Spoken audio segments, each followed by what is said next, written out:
नगर खजुरा गांव में लाला सेठ नाम का बहुत बड़ा व्यापारी रहता था।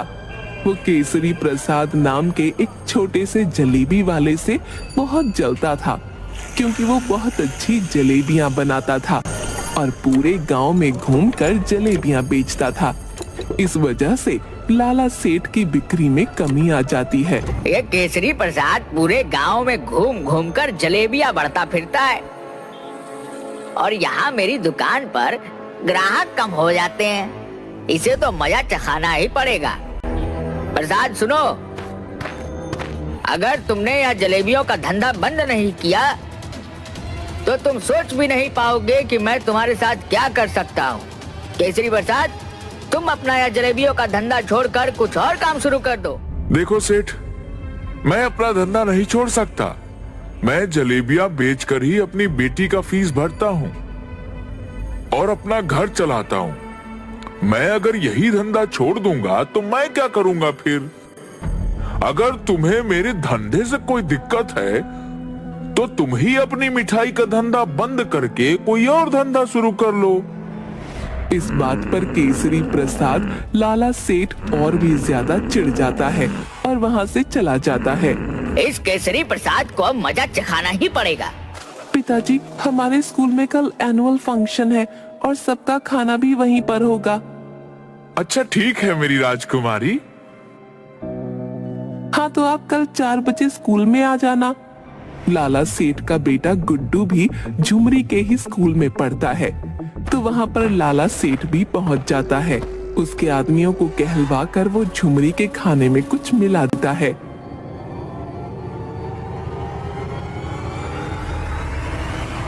जिस वजह से झुमरी बीमार हो जाती है। रात को झुमरी, पिताजी मेरे पेट में बहुत जोरों का दर्द हो रहा है, और फिर वो उल्टी कर देती है। अरे बेटा, क्या हुआ? चल तुझे अभी डॉक्टर साहब के पास लेकर चलता हूँ। फिर केसरी प्रसाद झुमरी को अस्पताल लेकर जाता है। डॉक्टर साहब, इसे पेट में बहुत दर्द हो रहा है और इसे उल्टी भी हो रही है। इसके खाने में कुछ ऐसा आ गया है जिस वजह से इसके पेट में दर्द हो रहा है। डॉक्टर कुछ दवाई देता है। फिर झुमरी 4 दिन तक ठीक नहीं होती और बिस्तर से उठ नहीं पाती। न जाने मेरी बेटी को क्या हुआ है, 4 दिन से बिस्तर से उठ ही नहीं पा रही है। तभी उसके पास से एक पागल धक्का मारकर निकलता है। अरे भाई, जरा देख कर चलो।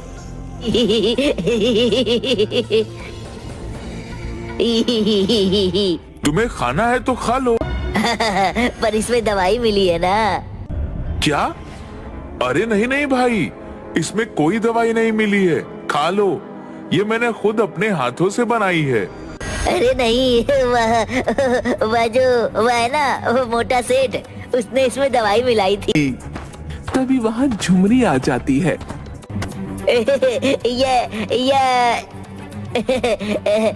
इसी ने तो मिलाई थी ना उस दिन। क्या? किसने मिलाई थी दवाई? उस मोटे सेठ ने उस दिन मिठाई में कुछ मिला दिया था। लाला सेठ, लाला सेठ, अपने घर से बाहर निकल। अरे क्या हुआ केसरी प्रसाद? कोई दूसरा धंधा करने के लिए पैसे मांगने आए हो क्या? चलो देर से ही सही, पर तुम्हें अकल तो आई। और फिर केसरी प्रसाद लाला सेठ को एक थप्पड़ मारता है। दोनों में कड़ी हाथापाई होती है। फिर हाथापाई में लाला सेठ केसरी प्रसाद के पेट में छुरा घोंप देता है और केसरी प्रसाद की जान चली जाती है।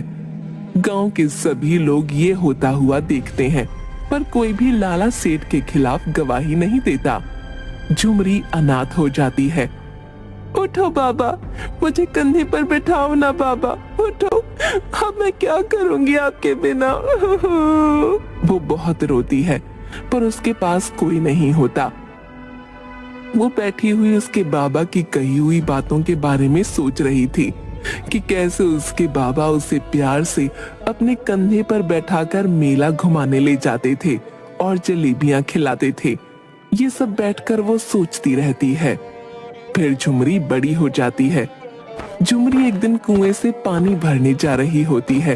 तभी लाला सेठ की नजर उस पर पड़ती है। वो उसे गलत नजरों से देखता है। झुमरी के पास उसे हाथ लगाने के लिए बढ़ता है। तभी झुमरी उसके सिर पर पानी का घड़ा फोड़ देती है। वहाँ खड़ी सभी औरतें ये देखकर हंसने लगती हैं। अरे वाह रे झुमरी, अच्छा हुआ, इसे तो ऐसे ही मारना चाहिए। फिर सभी औरतें मिलकर उसे मारने लगती हैं। इसे तो ऐसे ही मार पड़नी चाहिए। अरे वाह, मोटे सेठ को माल पड़ी, माल पड़ी। मोटे सेठ को माल पड़ी, बड़ा मजा आया। झुमरी, तुझे तो मैं छोड़ूंगा नहीं। अरे चाचा, नहीं तो और भी मार पड़ेगी। लाला सेठ कुछ बड़बड़ाते हुए वहाँ से निकल जाता है। अगले दिन गांव में फिर से वही पुरानी जलेबियों की खुशबू आने लगती है। वही पुरानी प्रसाद काका की जलेबियों की खुशबू। फिर वो बाहर निकलकर देखता है तो झुमरी जलेबियों के ठेले पर जलेबियां लेकर बेचने निकलती है। देखते ही देखते झुमरी की बहुत सारी जलेबियां बिक जाती हैं। अरे वाह बेटा, तुम्हारी जलेबियां तो प्रसाद की जलेबियों से भी बहुत स्वादिष्ट है। अरे वाह जलेबी, मैं तो आज जलेबी खाऊंगा। जलेबी और अजीब तरह से जलेबी खाने लगता है। खाते खाते उसे लाला सेठ दिख जाता है तो वो लाला सेठ के ऊपर जलेबी फेंक देता है। बिल्कुल इस तरह फेंकता है जैसे किसी कुत्ते को रोटी डाल रहा हो, और कुत्तों की तरह हाथ करके। तुझे भी जलेबी खानी है? लाला सेठ गुस्से से वहाँ से निकल जाता है। झुमरी के ठेले पर बहुत भीड़ आने लगती है और ये सब मिठाई वाले लाला सेठ को रास नहीं आता। वो कुछ गुंडे झुमरी को उठाने के लिए भेज देता। आज तो वो झुमरी मुझसे नहीं बचेगी। जैसे ही वह आएगी, मैं उसे भी उसके बाप के पास पहुंचा दूंगा। बहुत हवा में उड़ रही है ना। तभी वो दोनों गुंडे पिटी हुई हालत में लाला सेठ के पास पहुंचते हैं। अरे तुम्हारी यह हालत किसने की? और किसने? लाला सेठ, उस लड़की ने जिसे आपने उठाने के लिए भेजा था। वह तो बड़ी ही टेढ़ी खीर निकली। मैंने तुम दोनों को एक लड़की उठाने के लिए कहा था, तुम दोनों से वह भी ठीक से नहीं हुआ। अब जाओ यहाँ से और मुझे अपनी शक्ल मत दिखाना। पर ये झुमरी इन दोनों हट्टे कट्टे पहलवानों को कैसे पीट सकती है? फिर उसे याद आता है कि उसने उसकी भी हालत खराब कर दी थी। वो सोचता है कि झुमरी को मजा चखाना ही पड़ेगा। एक दिन झुमरी जलेबी का ठेला लेकर गांव में बेचने जा रही थी। तभी लाला सेठ उसकी गाड़ी को झुमरी के ठेले के आगे रोक देता है। झुमरी उसका ठेला रोड की दूसरी तरफ ले जाने लगती है। फिर लाला सेठ उसकी गाड़ी को और आगे बढ़ा लेता है और झुमरी को नहीं निकलने देता। फिर लाला सेठ गाड़ी से बाहर निकलता है। ए झुमरी, देख, तेरी मेरे सामने कोई औकात नहीं है। तू चुपचाप अपनी जलेबियों की दुकान, अरे नहीं, अपने जलेबियों का ठेला लेकर यहाँ से दफा हो जाओ और अपने ठेले को बंद कर दे, नहीं तो मैं इस ठेले को और तुझे कहीं का नहीं छोड़ूंगा। झुमरी आगे आती है और लाला सेठ की गाड़ी का कांच फोड़ देती है। अब देख, तेरी गाड़ी की औकात तो मेरे ठेले से भी बदतर हो गई। और उसके मुंह पर पैसे फेंककर, ये ले पैसे और जाकर अपनी गाड़ी ठीक करवा ले, और अगर चाहिए तो मुझे बोल देना, टिप भी ले ले, काम आएंगे। मोटे सेठ की गाड़ी टूट गई, मोटे सेठ की गाड़ी टूट गई। लाला सेठ आग बबूला होकर वहाँ से निकल जाता है। आज तो यह झुमरी नहीं बच पाएगी। और माचिस जलाकर घर पर फेंकने ही वाला होता है। तभी पीछे से वो पागल उसका हाथ पकड़ लेता है। नकाबपोश उस पागल को धक्का देकर नीचे गिरा देता है। तभी झुमरी वहाँ आ जाती है। देखो, यह तुम्हारे घर पर आग लगाने वाला था। मैंने इसे पकड़ लिया, मैंने चोर पकड़ लिया। और फिर झुमरी उसे थप्पड़ लगाती है और उसका नकाब निकालती है तो वो कोई और नहीं, लाला सेठ होता है। लाला, तू इस हद तक गिर जाएगा, मैंने ये सोचा भी नहीं था। जो किसी की जान ले सकता है वो कुछ भी कर सकता है। ए झुमरी, तुझे क्या लगता है मैं तुझे ऐसे ही छोड़ दूंगा? तुझे तो मैं तेरे बाबा के पास पहुंचा कर ही रहूंगा। उसे भी मैंने बहुत धमकियां दी थी, पर वह सीधी तरह नहीं माना। फिर मैंने उसका पत्ता काट दिया पर अब तूने भी मेरी नाक में दम कर दिया है। मैं तुझे भी नहीं छोड़ूंगा। और ये पागल आज तो ये भी मेरे हाथों से मरेगा। और फिर लाला सेठ चाकू निकालकर झुमरी को मारने के लिए आगे बढ़ता है। तभी वो पागल सीधा खड़ा हो जाता है और लाला सेठ का हाथ पकड़ लेता है और चाकू नीचे फेंक देता है। लाला सेठ को वो एक थप्पड़ मारकर नीचे गिरा देता है। लाला सेठ का थप्पड़ की वजह से सिर चकराने लगता है और उसके कानों से खून निकलने लगता है। हवलदार, पकड़ लो इस लाला सेठ को और बंद कर दो हवालात में। तुम ठीक कैसे हो गए? और ये सब क्या नाटक लगा रखा है? ये कोई नाटक नहीं है लाला सेठ। तुझे पकड़ने के लिए मुझे पागल बने रहने का नाटक करना पड़ा ताकि मैं तुझे रंगे हाथों पकड़ सकूं। ये देख, तेरे किए हुए सारे गुनाहों के सबूत। ये फोटो।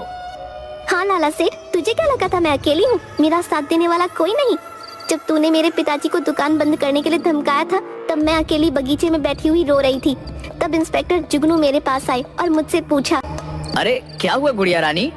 कुछ नहीं, वो मोटा मिठाई वाला वो मेरे पिताजी को रोज धमकाता है और उन्हें जलेबियां बेचने के लिए मना करता है। उस मोटे सेठ की वजह से मेरा भी कोई दोस्त नहीं बनता। अच्छा, तो आज से मैं तुम्हारा दोस्त। पर तुम्हें उस मोटे सेठ को पकड़ने में मेरी मदद करनी पड़ेगी। तभी से मैं पागल बनकर तुम्हारे खिलाफ सबूत इकट्ठा कर रहा था। फिर कुछ दिनों के लिए काम की वजह से मुझे बाहर जाना पड़ा। पर जब मैं गांव में आया तब मुझे पता चला हत्या कर दी। पर तुम्हारे खिलाफ किसी ने भी गवाही नहीं दी। तभी से मैं झुमरी की मदद करता हूँ और तेरे उन भाड़ों के गुंडों से भी मैंने ही इसे बचाया था।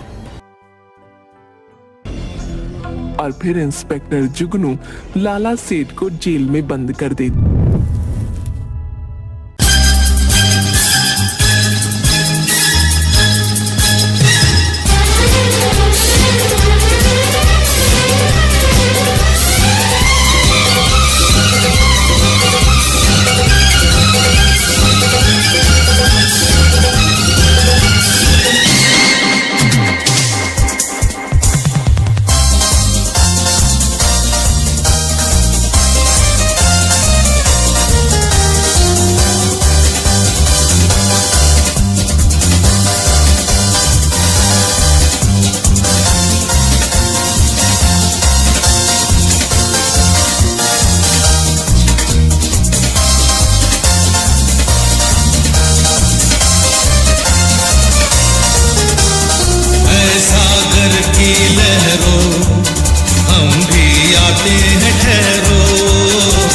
सागर की लहरों हम भी आते हैं ठहरो।